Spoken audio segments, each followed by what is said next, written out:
यूहन्ना 3 उसके 8 में कि हवा जिधर चाहती उधर चलती है और तू उसका शब्द सुनता परंतु नहीं जानता वे कहां से आती किधर को जाती है। जो कोई आत्मा से जन्मा है वे ऐसा ही है। कहते नामान कोढ़ी जब गया अलीशा के पास, प्रभु के दास के पास, तो प्रभु के दास ने दूर से ही कह दिया कि जाओ जाओ यरदन नदी में जाओ और 7 डुबकी मारो।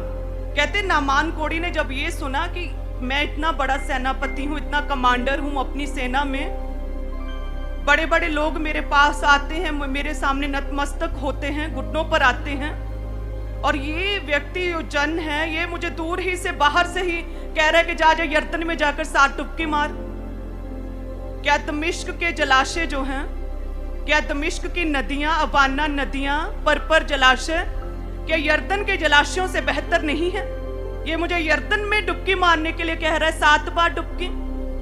आज अगर कोई भी प्रभु का सेवक 7 बार, 4 टाइम्स, 7 टाइम्स आपसे यदि कोई कुछ करने के लिए कहे, जैसे कि हम कहते हैं कि 7 संडे चर्च आओ, तो जो आत्मा में नहीं है वो कभी भी समझ नहीं पाते कि 7 टाइम्स क्यों बोल रहे हैं। जो नए लोग आते हैं उन्हें बोला जाता है 7 टाइम्स परमेश्वर की प्रेजेंस में आना है, जो फर्स्ट टाइम आते हैं।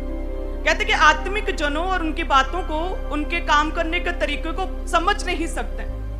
कहते तब तक नामान परमेश्वर की हीलिंग पावर को अपने अंदर ग्रहण नहीं कर पाया जब तक कि वो परमेश्वर के दास के साथ एक मन नहीं हुआ।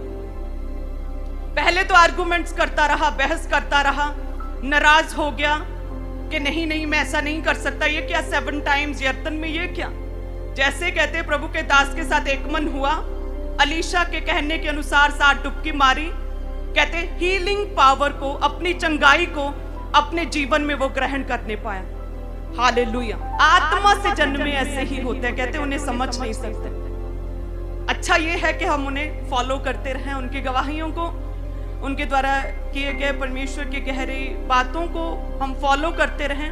कहते उसी में कलीसियाओं का भला होता है।